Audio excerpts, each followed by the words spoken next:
you. Hello, everyone, and welcome to episode 2 of the Mount Moon Review podcast here on Twitch. We will be porting this over to other avenues, but you can watch it live on Twitch as we're recording. I'm your host, the Raz with my co-host, Blue Duck Gold Duck. Welcome to the podcast. I did say it this time. Last time I know I inverted the gold and the blue. Once I looked back and I was going to editing, I saw that and I wished I had fixed it. And I noticed you had this tiniest little smirk when I did it, and you didn't say anything though. To your credit, I couldn't tell if it was on purpose or not. And the funny part was, as soon as I said it, that particular title card was right under your chin at the time too, and just the slightest of smirks. It was funny. So. This, of course, is the Mount Moon Review podcast. We talk about all things Pokemon, and we have a whole list of things we're going to go over tonight. Jeremy, we have right out the gate, we have some Pokemon Go news, which is something we typically weren't going to cover, but it's kind of a big deal. So what do we have on Pokemon Go? Yeah, so this is pretty nuts. This comes from a data miner for Pokemon Go. I don't know if he's credible or not, but looking at his Twitter, it seems like he has a lot of good information.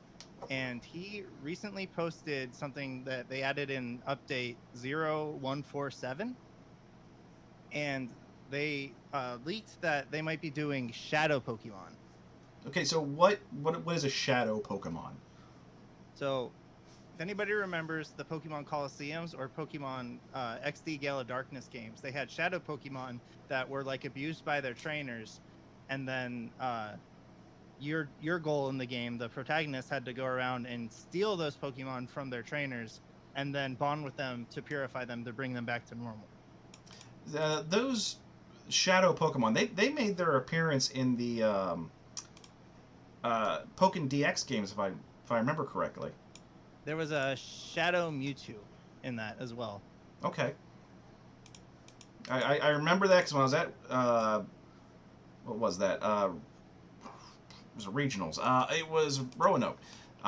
They had Pokken DX set up, and I remember the boys playing it, and I remember seeing that we had a Shadow Mewtwo. It was the most bizarre thing I'd ever seen. Yeah. It's one of the instances where we get a new design in a fan game. Yeah, fun stuff. So with the Shadow event, there's talking about having an event going down in regards to. The possibility, that's the scuttlebutt online anyways, the possibility of an event dealing with shadow Pokemon. What kind of event do you think they could actually do? I mean, just having them show up randomly, raid bosses? I'm really not sure what it could be. So here's my bold prediction. The list of Pokemon that can be shadow Pokemon are the Rattata line, Zubat, Bulbasaur, Charmander, Squirtle, Dratini, and Snorlax. Okay. And then also Mudkip. Mudkip, okay. So here's my bold prediction. Bold, he says. The Mudkip Community Day is this Sunday from 4 to 7, wherever your local time zone is. It's 4 to 7. Okay. Which is new because I remember I couldn't do the Charmander Day because I had been while it was in a different time zone. We actually have songs at my house we sing on the various days when the stuff comes out. Happy Squirtle Day.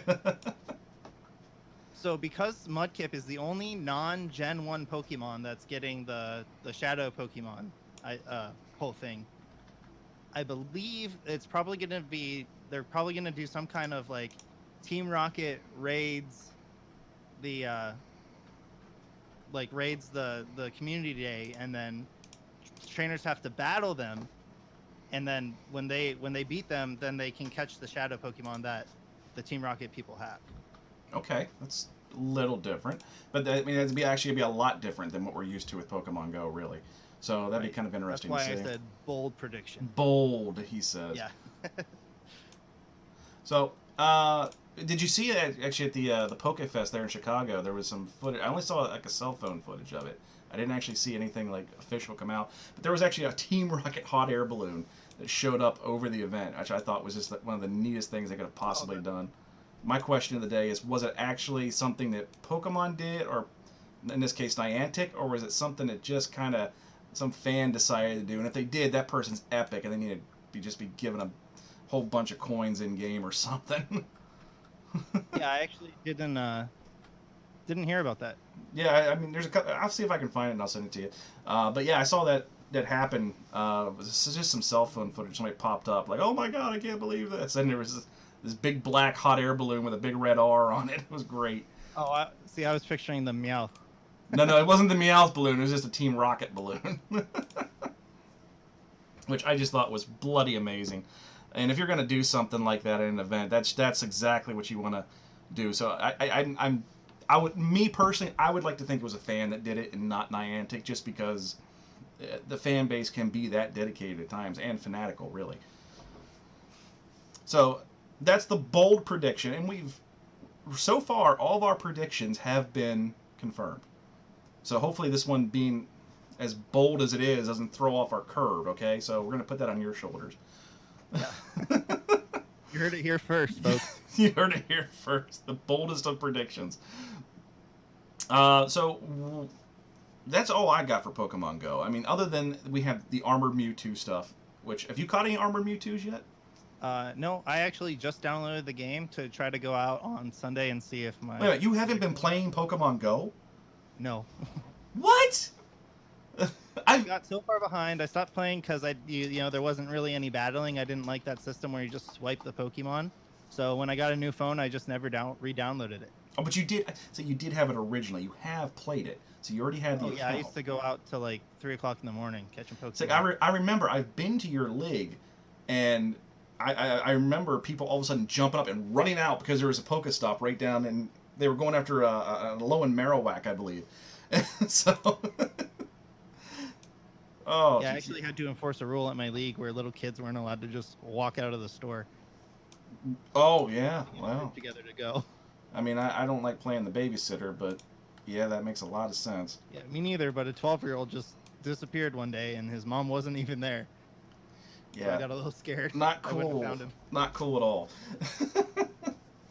So, yeah, Pokemon Go can be downright addicting, and I have the Pokeball Plus, so I like just driving through town and letting it do its own thing. So I never got to worry about that. But then I play it at work. So, so what else we got? We got some Sword and Shield news, I believe, to go over. We have some new Pokemon that were revealed, leaked, if you will. Yep. So we took a week off because we both ended up going on vacation at the same time. And how was your vacation? Not even discussed. How was your vacation? I went to Colorado. Yeah, I just went to Ocean City and I got sunburned, so I'm feeling the heat right now under the shirt. But yeah. So I just went to visit some family and stuff. There was lots of downtime to track these events going on. There was. That's the thing, though. Like you're like messaging me frantically. I'm like on the beach, my phone's dinging. I'm like, what does he want? Oh, look, honey, look. There's some leak stuff, and she's like, yeah, but there's dolphins. Yeah. So what do we got for these leaked Pokemon? I have some. I've seen them, and there's some debate on what they're going to be called because their names are, Pokemon names, really. Okay, so the 3 Pokemon they revealed, I think the first one is called Alchemy. That's the one that looks like whipped cream on your screen there, kind of like Alchemy or Alchemy and cream. See, I'm thinking it's more of a French thing, so we're going to get all the hoity-toity, and we're going to call it Al Creme. Yeah. I think it's Al Creme. I guess we'll see when they finally say it for the first time in the anime. Yes, when it's Al Creme, I demand you take me out for desserts. All right, that's our bet. Stay tuned to see who's right. So then we have a floating golem, apparently. The floating golem is called Roly Coly. Roly Coly. Yeah. They're not even trying anymore, really. Yep, it seems like the copy and paste Geodude of the region. I bet you have to trade it to evolve it. You know what? You're probably right. And that's probably scary that you're right, because they're kind of copying themselves over and over again. And right. There's some people in chat asking, does it evolve from Geodude? Maybe it's a Gallo variant. We don't know. We actually don't know about that yet. And maybe Alchemy could be some form of what's that one that looks like shortcake with its tongue sticking out? It's always that dopey looking thing. Yeah, I remember what you're talking about. Yeah, there you go.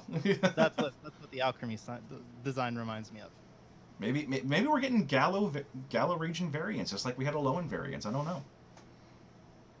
It's possible. So we got one more here, and dude, you're gonna have to come up with your own name for that thing. Pretty sure this one's called Duraludon. Duraludon. And it's a steel dragon type, and because of that typing, it makes me think that it could be the pseudo legendary. That's quite possible, and it's kind of got that legendary look to it. But the legendaries always seem like they have their face is pointing down and they're glaring at you over their nose. So maybe that is what it is. Right. So, and then, oh, hold on, I think I lost your audio for a second. I hope you didn't lose my audio because I have a stunning voice. Okay, you're back. Outstanding. So we also have some more images that have come out. You can't tell me this season these are some Gigamaxes. I'm sure they are. Oh, Gigantamax. Gigantamax. And if you were watching on if you were watching on episode one, we covered a leaker that I thought he was pretty credible because he revealed Dynamaxing before Pokemon revealed Dynamaxing. And then there's speculation like, oh, this guy faked it. Somehow he changed the date of his post, whatever. Well, you can't tell me he faked it now because 2 weeks ago, I talked about Gigantamaxing, and then in their trailer, they revealed it. Yes, they did indeed. So right here, you heard it first. We are now the most credible source in Pokemon podcasting. But so essentially, we have our creme. Alchemy. El creme. Is going to turn into a giant wedding cake. Which I'm not sure which is worse. Do I want to fight a giant wedding cake or a haunted sandcastle? I'm not sure. Yeah, I'm just happy that there's even more designs. Like, I'm just in love with different designs. The more variety of designs we get, the happier I am. So, which also leads to having even more Pokemon, which yes. I know we're going to talk about later in the podcast. So we definitely are going to be talking about more Pokemon in the podcast. But yeah, it's just we have a giant cake, and is that a Gigantamax Honchkrow maybe? No, that's Corviknight. Corviknight. Okay. The Pokemon in the trailer, they showed us that it was going to be the taxi system. So like how you fly is you go up to them and then they fly you from space to space. So we are recycling that Sun, Ultra Moon where we fly around as opposed to using a hot air balloon with a bicycle attached to it. Yes, but I have a feeling, this isn't confirmed or anything, maybe you get like a whistle or something to call a Corviknight, but I have a feeling you can only fly in towns. So like if you're out in the wild area, out in the middle, you got to run all the way back to a town to get on the Corviknight and fly to another town. What about fast travel between cities, though? That's what it'll be. It'll be fast travel between cities. You just have to be at a fast travel point. Gotcha. Okay, that makes a lot of sense, actually. I'm thinking. I don't know, though, for sure. I don't know, because in Let's Go, which, let's be honest, this looks a lot like Let's Go, just maybe slightly upgraded. Well, we haven't seen the final graphic updates yet. That's the last things they work on. Right. But typically the stuff they release prior to the game actually going gold is what they really want it to be, and then they have to kind of scale back to what it's actually going to be during release. And Nintendo is notorious for that. So that is a possibility. So, but in Let's Go Pikachu, Let's Go Eevee, we were able to go from any point. So, what they're going to do, I don't know. I personally think that having the fast travel point only being in cities might be a benefit.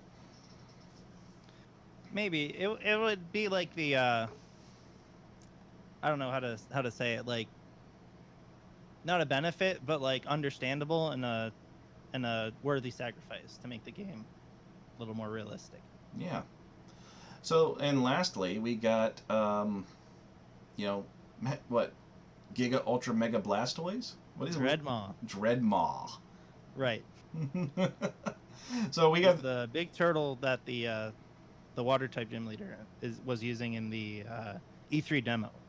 Okay, so those are now we are making the assumption that it is the creme Giga or Gigantamax in this case. So we have 5 new Pokemon, if that's the case in here. Just images that we use, and the new trailer was released, and we did see the new Gigantamaxing that's going on. So that's the new Sword and Shield information, and I'm really looking forward to this game. I'm still trepidatious about the Dynamax, Gigamax, Gigantamax, whatever. I'm still very trepidatious about the whole thing. Uh, but I also was against Mega Evolutions too, so. And that worked. I think, like, I mean, I've already said it before. The fact that they get new designs is making me so much more excited for it. I thought it was kind of dumb when you just saw the starter base forms, going at it. But like a giant Charizard versus a giant Salamence just sounds like an epic battle to me. It also sounds like one that would destroy Tokyo. Probably. I mean, really, you're going to have these giant monsters rampaging the countryside, and everyone's just going to be like, oh, it's okay, it's a Pokemon battle. So there's a lot of... Gigantamax and confirmed. He's going to be in Half-Life 3, right? Right. So, a lot of controversy surrounding this game even from the last podcast I mentioned this, but now there's even more. We're not having a national Pokedex. Not all Pokemon are going to be in this game. So yeah, that's the elephant in the room when you talk about Pokemon right now. Yeah, it really is. I mean, when it especially comes to competitive VGC, if you're actually playing legitimate, which is far and in between, hopefully with the advent of the Switch and the new games, once that takes effect, hopefully there's a way to combat, hacking. But let's just say there's not. But in order to play in competitive VGC, everyone needs a Ditto. You need a 666 Ditto. Are you going to get it? We don't know. We don't know if Ditto is going to be in the game. But so that was leading into that. But now, Nintendo's actually, or not Nintendo, or rather, Game Freak's come out and actually talked about their reasoning why all the Pokemon aren't in the game. 1 second, I just want to reply to Verge here in the chat. So it was like a rumor that you can only Dynamax in certain locations, so it's probably just going to be gyms and the raid battles in the wild area. You can't just Dynamax wherever you want, but I'm sure you're going to be able to Dynamax in competitive battles. Right. I just from everything we've seen in the trailer, we're only ever seeing it happen in these stadium settings. So I'm wondering if it's not an actual evolution, but something that the new professor does within the stadium setting. Just right, my opinion.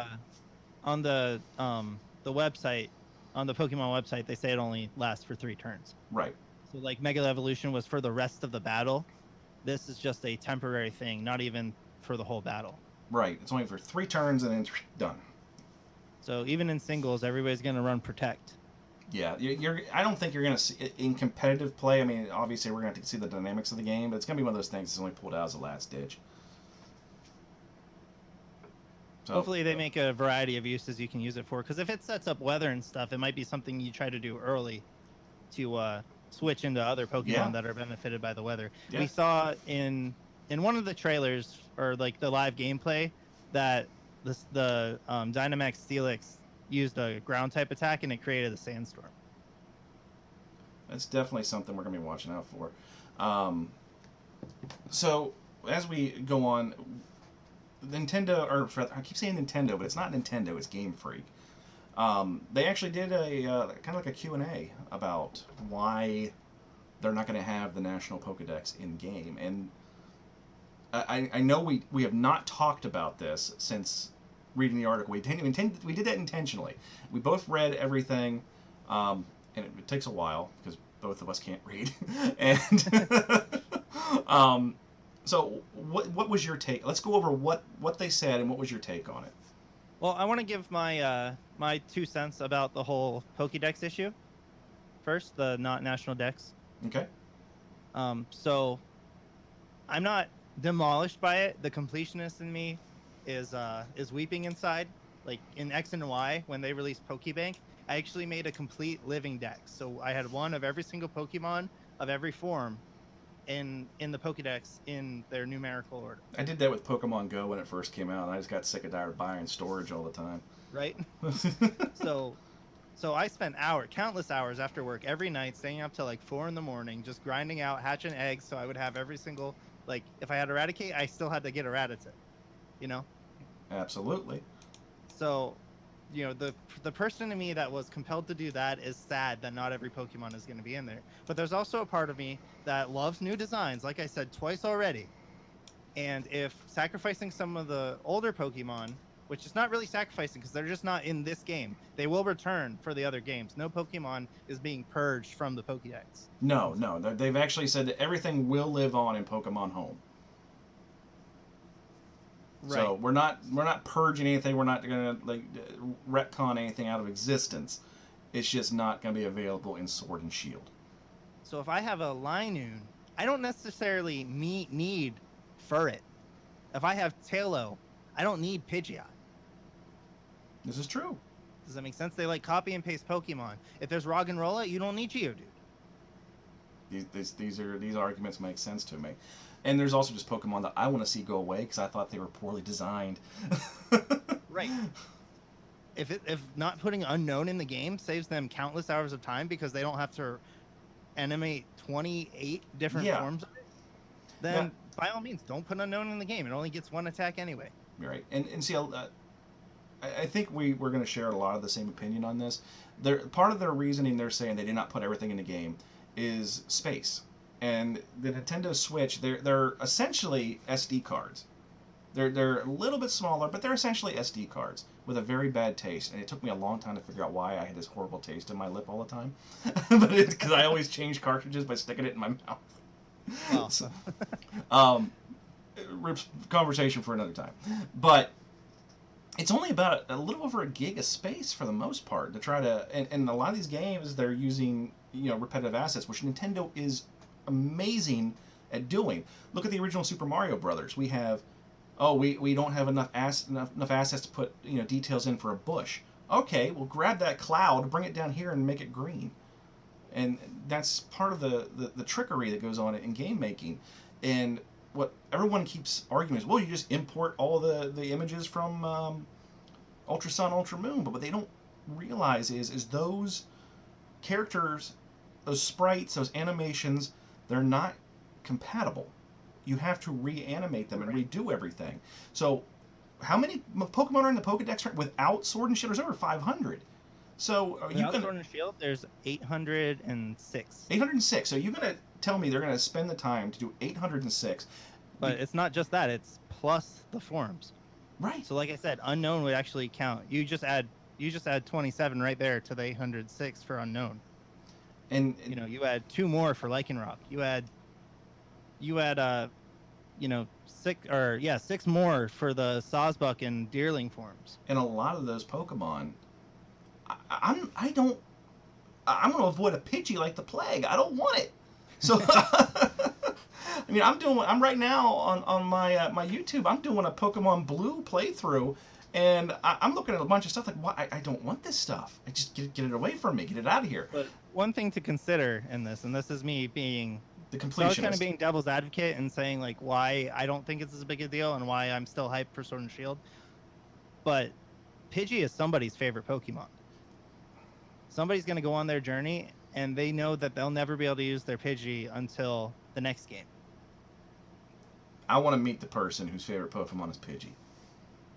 Okay, so if your favorite Pokemon is Pidgey, just go ahead and hit me up on Twitter. At the Raz on Twitter. Now bring your pitchfork and torch. You know what's gonna happen? Now I'm gonna get inundated with pictures of Pidgeys, and I'm gonna show them pictures of Thanksgiving turkeys being grilled.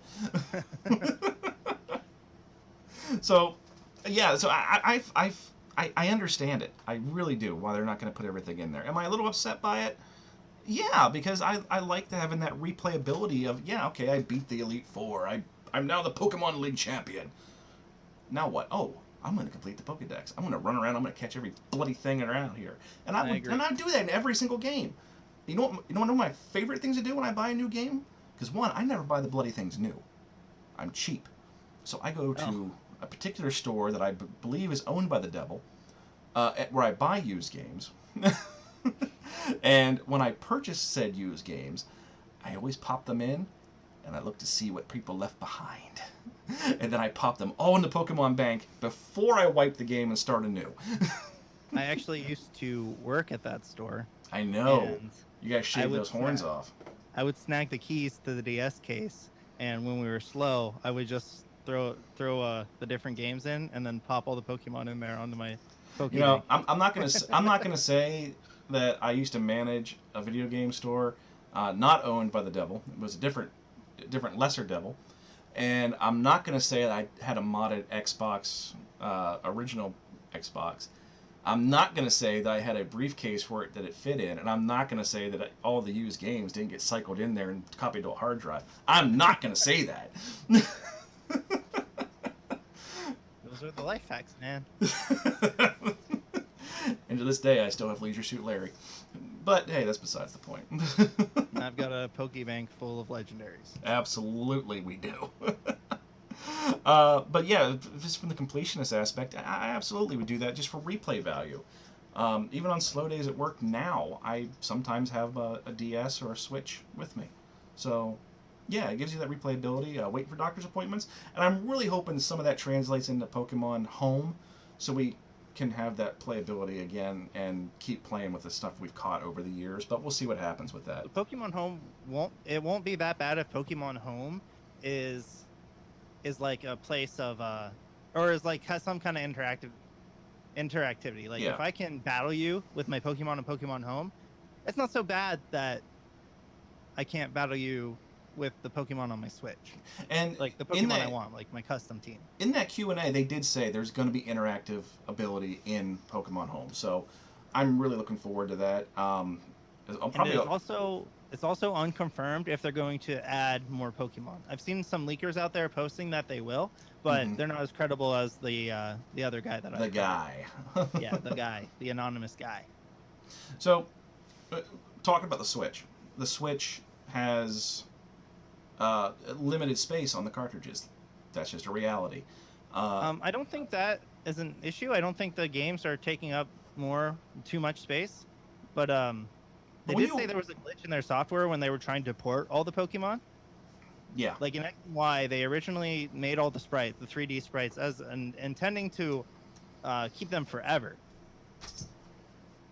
But then when they went to the Switch and the frame rate changes happened, the Pokemon don't come out correct when they port them over. Pikachu's like, rebuild from scratch. Pikachu's like, kill me, sir. Right. I don't know what that graphical issue.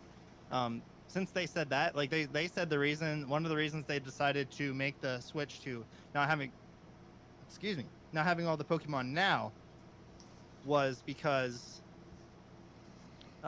they have to rebuild all the Pokemon from scratch. I don't think it's from scratch because you've got to be able to like import the frames. There's got to be something. And just redo the outside of them. Yeah. But if you're still tweaking something on 1,000 Pokemon, I can see that taking a while. Another thing they said is that Game Freak is split up into 2 teams. And there's only like 150 people working for GameStop, working for Game Freak. Right. And so we have Team A and Team B, and Team A isn't actually the one. They're not the ones working on Pokemon. Exactly. They're working on new IPs. Like Team A and Team B might not necessarily be the best of the best, and then the underdogs. It might just be 2 equal teams. Possibly. This is written by an English, like somebody. This is somebody who speaks English, reading an article and then writing his article. Yeah, and there is no direct translation, so you kind of have to interpret. Right. So this is somebody else's interpretation of an interpretation. Right. So I don't think it's like the top team and the bottom team. They're probably both equal. There's both veterans running each team, but it's a little. But I'm just saying, like, Team A is working on Town right now instead of working on Pokemon. Right. So we do have Game Freak we're not just a Pokemon company anymore. Right. So we're gonna have the everything come on the Switch. Eventually, maybe with the next iteration, we have the National Pokedex back. We don't know. It's possible, or they might just maybe people from Kanto don't go to Gala that often, so we don't have the migration. We don't have another Meowth variant running around. So We probably do. We probably do. Another mount. We probably do. The leaker. But I think people will live. No one's going to, that's it, burn it down, I'm done with Pokemon, I'm going to go play Digimon now, because Digimon always makes sure I have my goofy giant dinosaur angel guy. You just described all the Digimon. I did. No, I actually love Digimon because of the variety of creatures in that game too. Digimon Story Cyber Sleuth 2 was my Hacker's Memory. Digimon Story Cyber Sleuth Hacker's Memory was actually my don't at me. That was actually in my top 5 games of 20. Oh, I'm atting you. Side story, completely unrelated to Pokemon. My wife was looking up Isekai Pokemon, a top 25 Isekais animes on there, and Digimon popped up and showed me, what is Digimon? Whoa. And I had to tell her it was a cheap knockoff of Pokemon. I don't think it's not a knockoff. It's a knockoff. It's not a knockoff. I think they're completely separate. Just because there's creatures doesn't mean they're both. And make them fight. Yeah, but they Digimon they go back down to their low forms after they digivolve. Yeah. It's not the same. If anything, Pokemon knocked it off when they did Mega Evolution. Okay. We'll agree to disagree. But yeah, we do. We're talking about the Switch, and we have some news about the Switch. Switch itself, which is going to impact Pokemon, hopefully, when it comes to the VGC. Yep, so this is pretty awesome. Nintendo just revealed the Light Switch. It's a new piece of technology that actually gives you the ability to turn your lights on and off. I think it's called the Switch Lite, dude. Oh. I think it's called the Switch Lite, not the light switch. I'll have to edit that in the notes then. Yeah, it's the Switch Lite. Oh, okay. Might want to check your sources. Okay. Yeah. There we go. That's fixed. Nice. So the Switch Lite is coming out. A couple things we know that because they've been pretty open about this. The Joy-Cons are going to be attached. They're not coming off. This is not a home console anymore. This is purely a portable device. Yeah, that's right. So this will be like... So remember when they made the 2DS, the 3DS without the 3D? I have a 2DS, and I love my 2DS because I can't use a 3DS.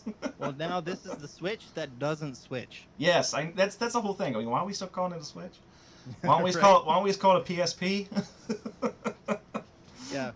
So the big differences are Joy-Cons are attached.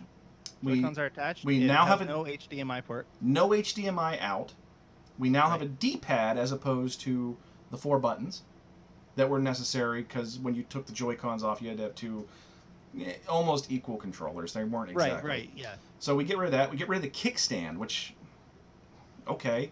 So we get rid of the kickstand. And the screen, while the resolution remains the same, it still has the same pixel density, is slightly smaller. And the battery life is supposed to be a little better. So you probably get like I get about 3.5 hours out of my Switch, not charging it. So you probably get like 4 to 4.5 hours on the Switch Lite. From what I was reading, it's probably going to be closer to 4 as opposed to 4.5. So it's slight. It is slightly, but Right. And they're attributing that to the screen being smaller. Also, the price point. Oh yeah, it's $100 knocked off right at the beginning. Yeah, we went from $300 for the Switch down to just $200, which hopefully, because I don't play in the VGC, I stick strictly to trading card, but I have hopes. I want the VGC to be successful because, quite frankly, it would be tremendously cheaper for me to play in the VGC as opposed to the TCG.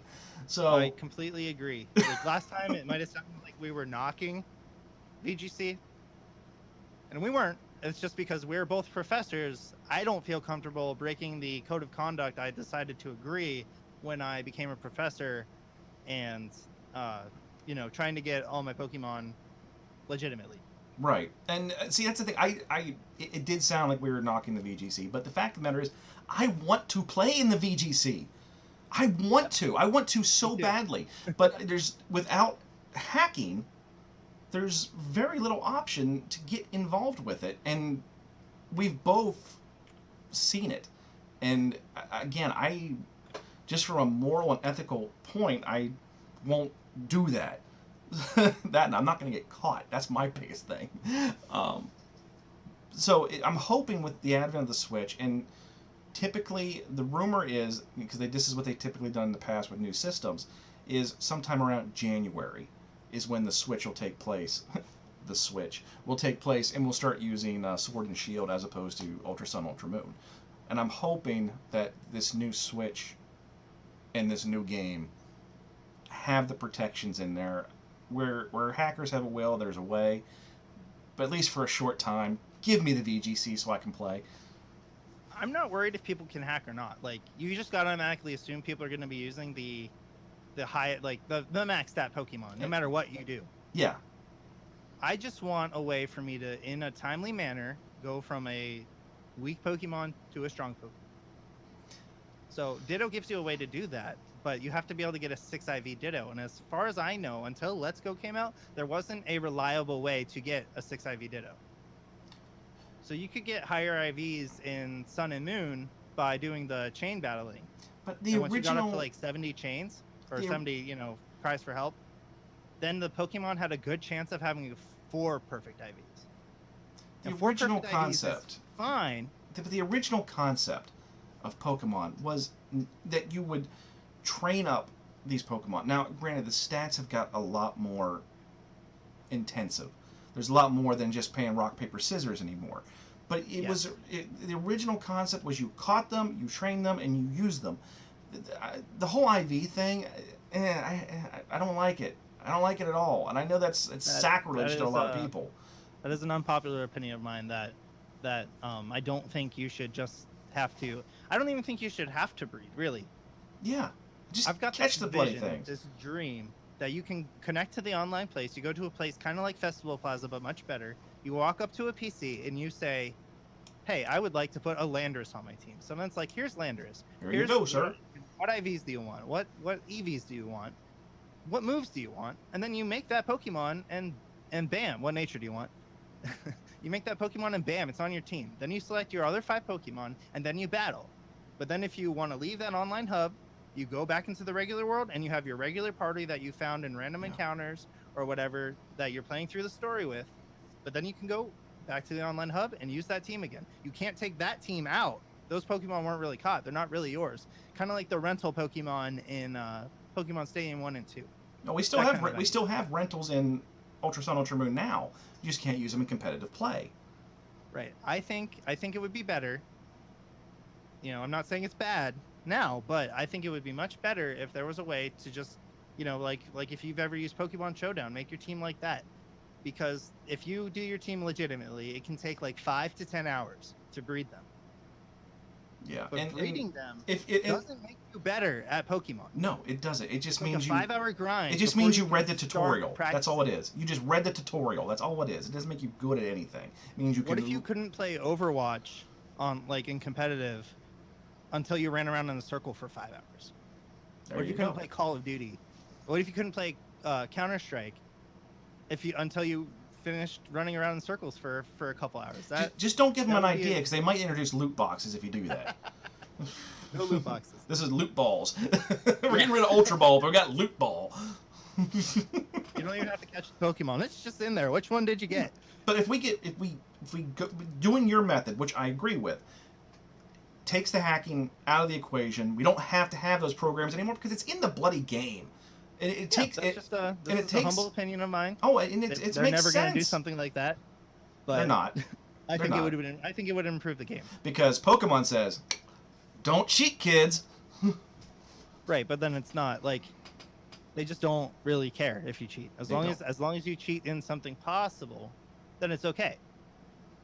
Yeah. So it's. But then, and that's fine. Like if that's how it is, that's how it is. But I personally just don't feel comfortable playing it. I don't, and that's why me and my kids, we don't play in the VGC. As much as I want to, we don't. I really don't think there's much wrong with getting a 6 IV Ditto and breeding out your Pokemon legitimately. That's what I did, for the longest time, and I don't see the problem with that, other than they say, hey, this is against the rules. So. Gotcha. Understood entirely. But there is going to be a Switch variant for Sword and Shield. Yeah. So, part of my pronunciations, but they're going to show us, or they revealed a Switch with Zacian and Zamazenta on it, a lot like the Solgaleo and Lunala 3DSs they released with the release of Sun and Moon. Right, and it's my understanding it's going to be packaged with both games. Is that what I've been reading? I didn't see that. Maybe. I did read that in a couple places. It wasn't on the official site, but it was. My understanding is the package that it has comes with both games. That's actually pretty awesome. I personally, it doesn't neither here nor there to me. I'll sell one of them. Well, I'm gonna buy both games. I'll sell them. I don't care. But yeah, it's kind of a neat design, but it's only going to be available on the Switch Lite. It's not going to be available on the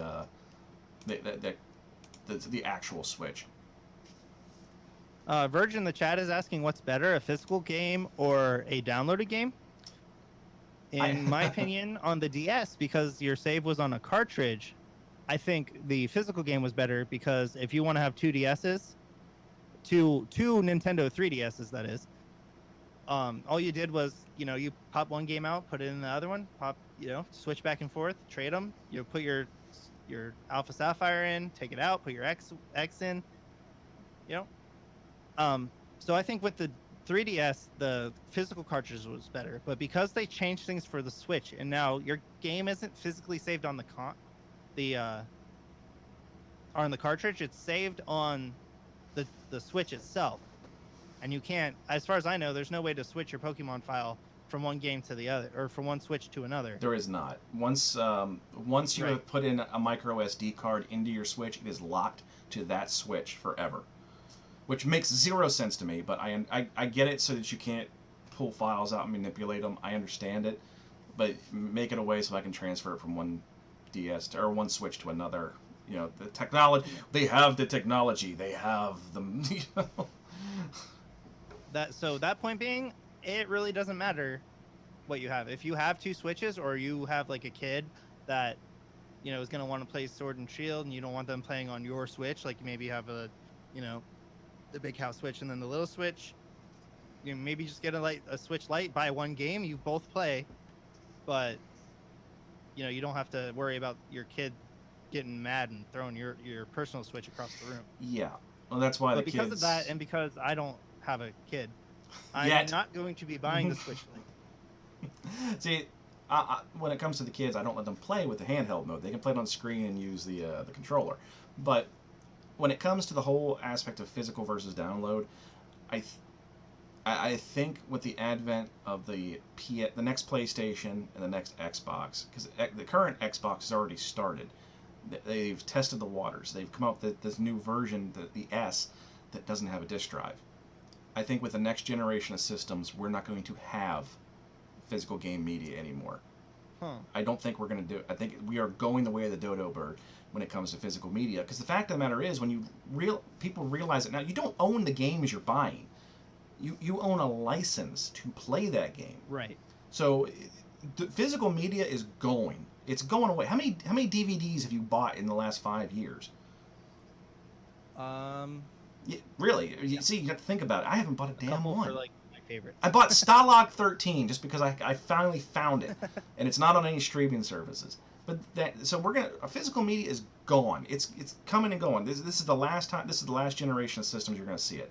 Nintendo always is a few more back than everybody else. So once Sony and once Microsoft, and once they have jumped in feet first and said, "That's it, we're done with discs," the next system will not have them. That's my bold prediction. Now, when Microsoft came out with their Xbox, the Xbox One, it was this huge uproar because, it's got to be online only, and everybody's like, "How dare you? How dare you?" What they didn't think about was you were allowed to share your games. I could say, "Hey, I got this game, Jeremy. You want to try it out?" And I could say, "Here, and I could transfer the license to you, and you could play it as long as I kept logging in every 24 hours, and you could play it for a couple days and see if you liked it. That was great. That was outstanding. And everyone's like, oh my god, I won't be able to trade my stuff in at that evil place. Okay, so what? I mean, really, how often do you trade stuff in? I buy stuff there. I go there and buy used games all the time, but I haven't traded anything in years. Because I'm not going to go in there and say, hey, here's my copy of Command and Conquer 3, the latest and greatest game. How much is this worth, sir? Well, that's let me look it up in the system. Tap, tap, tap, tap, tap. Oh, that's worth 3 cents. Or 4 cents store credit. No, so, I don't trade anything in, and you don't trade anything in. Don't pretend that you do. There's a way to make profit trading stuff in. Just saying. He worked for the evil empire. Remember that. He's still indoctrinated. I'm not defending them. You're still indoctrinated. You need reprogramming. It's Stockholm syndrome. Yeah. So don't pretend like you're actually trading stuff in, because you're not. So physical media, gone. Downloaded media, I am still going to buy the physical media while it's available, simply because I can have that tangible thing. I grew up. I need all the things. I still have the display of all my Xbox One games up on the wall, right next to my little display of Switch games. I like having the cases. I have a shelf with every single Pokemon game, or the box of every single. You also have a shelf with all your plushies. We can see it. Yeah, I do. I'm not on the floor. Yeah, he was not laying on the floor, folks. You complained about that enough to him. He installed a shelf. So yeah, I think they're going. Is one form of physical media that we're losing, but there is a form of physical media that we are going to continue to keep buying forever and ever, and that's the TCG. Yeah, we are. And but so why we're gonna keep buying them? Because every time we get used to cards, they get rid of the bloody things, and we do have rotation coming up here in just a couple weeks. So this week we're gonna go over our top 5 cards that are gonna be rotating in the TCG. Now I want to point out that you sent me a message earlier saying, "Hey, pick your top 5. I'll pick my top 5, and we'll fight." We picked the same cards. All 5 were exactly the same. Yeah, so it was kind of. These aren't our favorite cards, but these were the cards that we thought would make the biggest impact on not being in the meta. Yeah, now that they're gone, it's gonna hurt, and it's gonna take a long time to get used to playing other things. So let's take a look at our list here. First off, we have Zoroark GX, and I like my Zoroark decks. I really do. I know it's hated, but I like my Zoroark decks. I am one of the haters of Zoroark. I know you are. I've used it. It was fine. It's the best card ever printed, arguably. At least as far as I can remember. I've only been playing for 3 years. But no card has ever made an impact on the meta the way Zoroark did. Just having that trade ability is the most... And the fact that not only one energy card. One energy card. Attack yeah. For a DCE. Yes. You can do 120 damage right off of one energy card. It's great. Yeah, and then the thing that is trailing it in championship points, Zoroark has 3 times as many championship points as any other deck archetype that ever existed. Yeah, other than the other 2 in the top 3. Yeah, it absolutely rocks. Next one in the list is Buzzwole. Okay. Why Buzzwole? Because it hit Zoroark for weakness. Buzzwole was a very good card, and it was fine by itself, but the amount of free wins you would get off of Zoroark decks made it the second most played deck. Now, and it's the second highest deck with championship points. You can tell. Trailing behind that one is Garbodor. You can tell how passionate Duck is about this, because he's leaning into his microphone right now, and he's yelling and spiking the audio. I'll take a sit back as I get passionate. Take a seat back. Take a step back. So the next card on our list, Ultra Ball. We're losing Ultra Ball. It has been in standard rotation, I think. So DCE and Ultra Ball, I might be getting it mixed up. I think Ultra Ball's been in for 9 years. My lord, that is a long time. Printed in every rotation. I personally, I don't like playing Ultra Ball. I don't like the fact that I have to sacrifice 2 cards. But I do. If I can get it whatever I want, let me get it. Yeah, I understand it, and I use it. I just don't like using it. But it's going to affect the meta in a big way. Well, you're not going to get it for free. This makes decks not consistent. Another honorable mention that goes with Ultra Ball is Nest Ball. So it's a whole, that's 8 cards that people are running in their deck they can't use now that made their decks consistent that aren't going to be as consistent now. Like Zapdos, one of the best decks in like leading up to rotation, or I mean before Unbroken Bonds came out, it was like probably arguably the best deck, the most consistent deck. Zap Beast. And now I don't think it's going to be playable. Yeah, once you might have a Zapdos in certain decks, but it's not going to be a main attacker at anything. It's going to be if I see it, I'll get it. I had a hard time picking between Nest Ball and Ultra Ball, but I figure Ultra Ball can do everything Nest Ball can. Nest Ball can't do what Ultra Ball can. So I think Ultra Ball is going to have more of an impact. I kept it on. Yeah, Ultra Ball is going to have more of an impact. It really is. Next, this is the big one that everyone spent a lot of money on just this time last year. Tapu Lele GX with the Wonder Tag ability. Yeah, I remember when it came out. I bought 3 of them for $36 the day they were allowed to sell them. My lord. Yeah, it was an expensive card. I lucked out and got a few of them.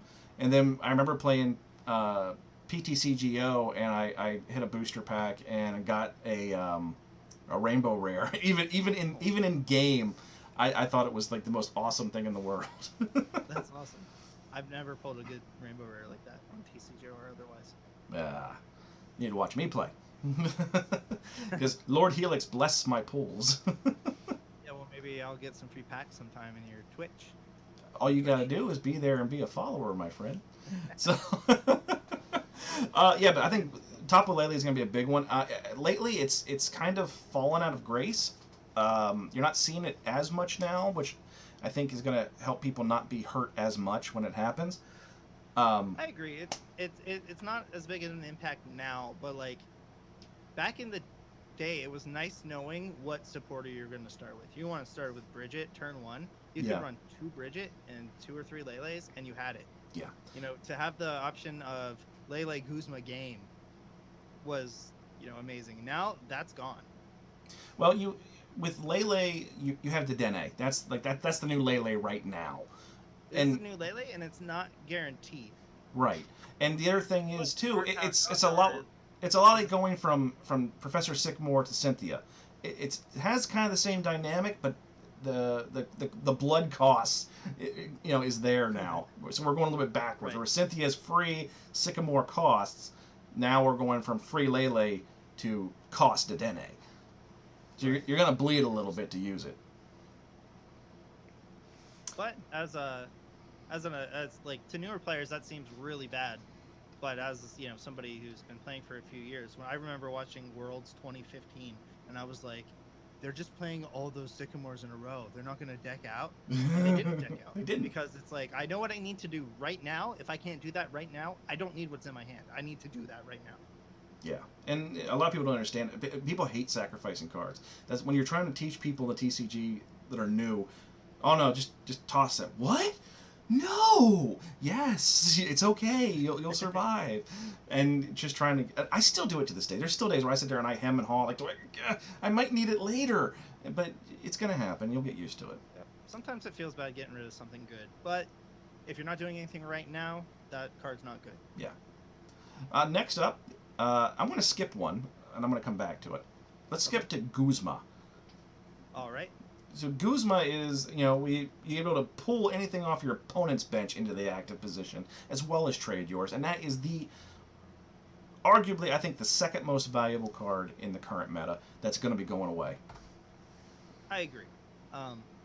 So Guzma it's what we call the Gust effect, because the first base set had a card called Gust that switch your opponent's active with their bench. So we had Lysander in the X and Y era, and Guzma, and there's usually some kind of effect that lets you do that. Sometimes it's an item. There was a card called Pokemon Catcher that was Lysander, but it was just an item, and that card was $20 at one point. Ended up getting an errata for it, where you had to flip a coin. Now, like nowadays, you have to flip a coin to get it, but there are Pokemon catchers that are printed. Switch your opponent's active Pokemon with one of their bench Pokemon. Yeah, there's not a deck that I run that doesn't have Guzma in it right now, so that's gonna hurt. So powerful. You can hit something on the bench and knock it out in one hit. You can you can punish them for playing a Dedenne or a Lele if you have a Pokemon that does 180 damage Yeah, with its attack, which a lot of Pokemon easily hit those numbers. especially Or Zoroark. you can just grab your opponent's Pokemon with the most retreat and just disrupt them for a while. Be like, hey, you're already in a bad spot. Now you have to play Guzma to get out of this situation. Yeah, And you can't use your draw supporter for the turn. yeah. So Guzma's gonna hurt. It's gonna hurt a Very lot. versatile. It is going to be replaced by item cards, though. I think Counter Catcher and Custom Catcher are gonna replace it. Yeah, and they're gonna cost a little bit more because you're gonna have to play 2 as opposed to 1, but people are always gonna find a way. But Right. the last card, which I think is the one that's gonna just devastate most people, Double Colorless Energy, DCE. 100%. See, I've been talking to so many people about what deck they want to run and be like, wait a second, that doesn't work because DCE. Yeah, You know, like I have people I know that think Weezing is going to be okay post rotation, and I think it's not. it's not. One, because of the consistency issues, and like the consistency issues of not having Nest Ball and Ultra Ball, and 2, because you're not. What are you going to do? You're going to attack me 3 times or 4 times with your triple colorless energy? Yeah, see, that's the thing. Like, right now, I think Weezing's a good deck right now.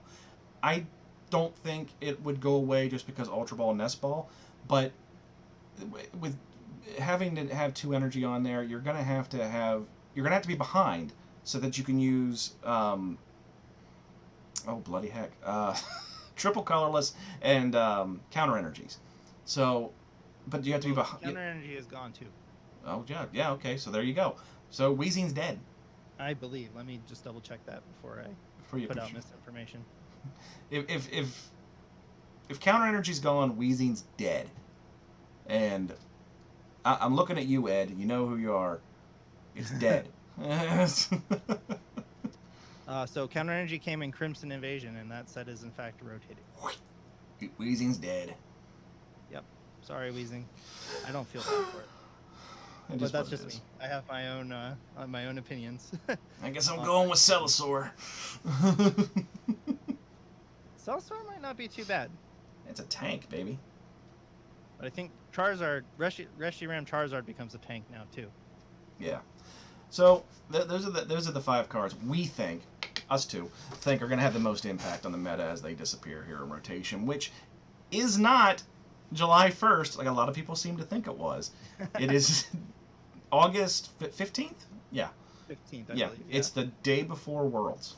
Well, not actually. Worlds actually starts. It actually is the day before the TCG starts for Worlds. Right, but technically the event for World starts. Yeah, technically the event starts on Thursday. And I'm not going till Saturday. I think I'm driving down Friday.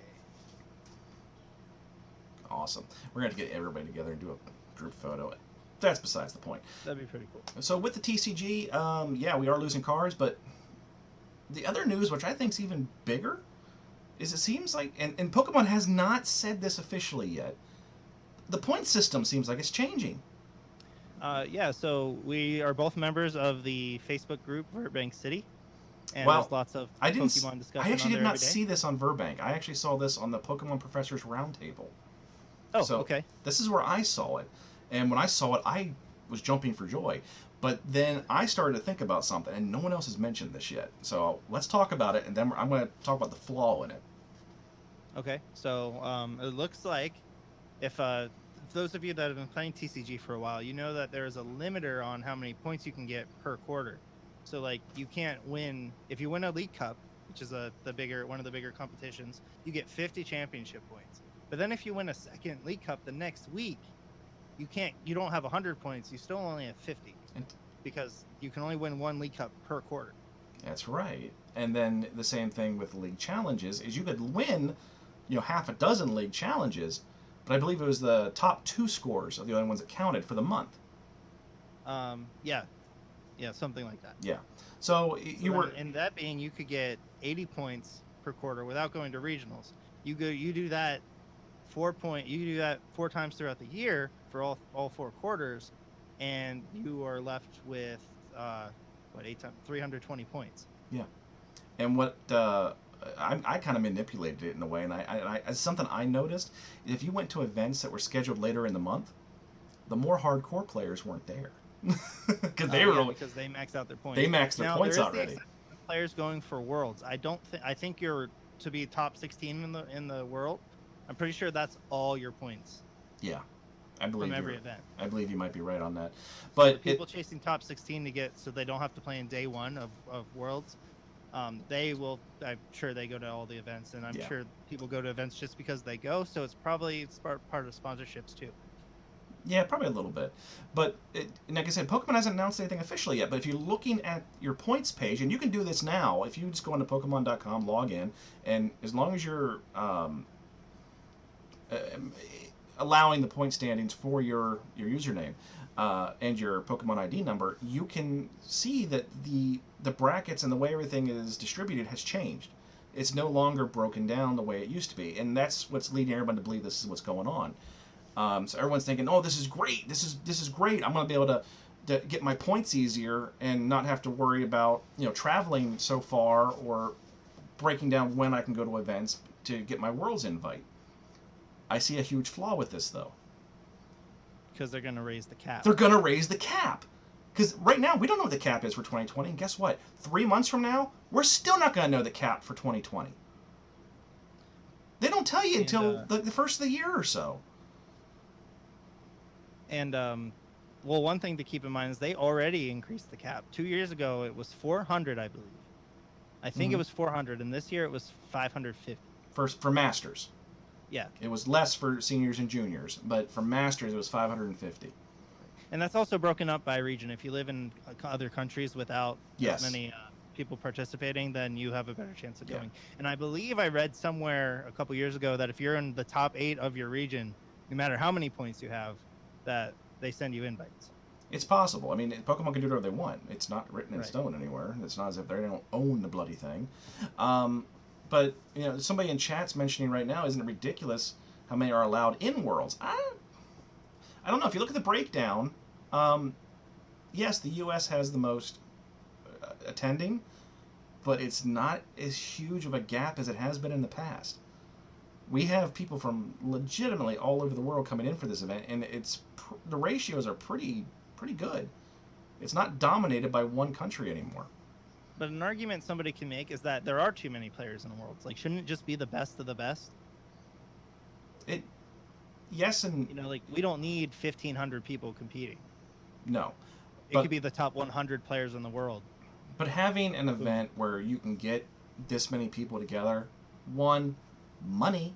The Pokemon, if they're not making money, they're not going to. That might be the reason they allow 1,500 people. Yeah, there, I mean, if we all pay $40 to get in, like I did.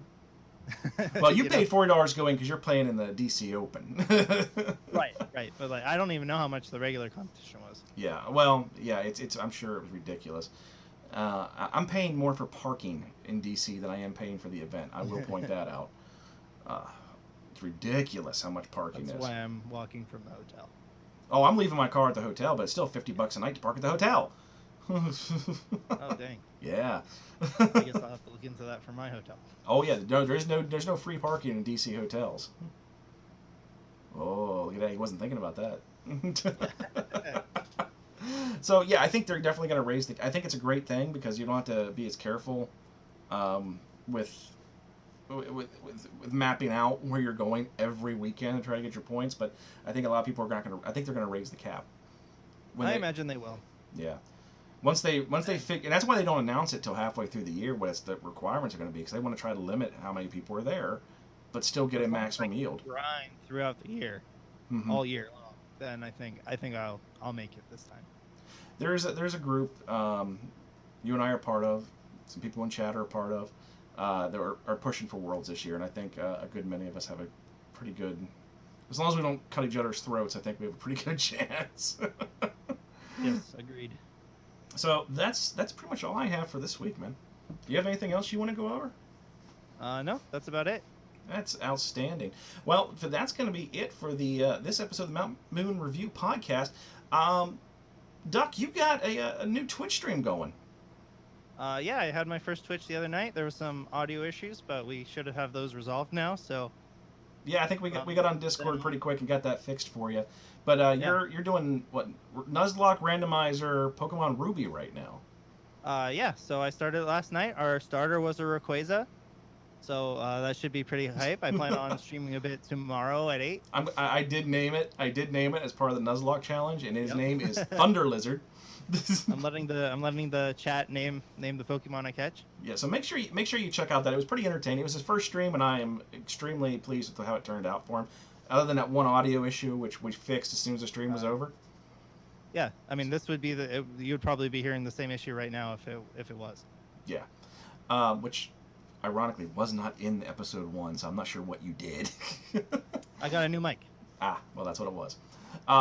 Myself, I'm still streaming on a regular basis Pokemon Trading Card Game online here on Twitch, as well as I have a series now of Pokemon Blue walkthrough I'm doing on YouTube, and I'm working with my kids and their friends for a Minecraft series called Minecraft Creative Kids, and you're going to see that on my YouTube if you take a look at that.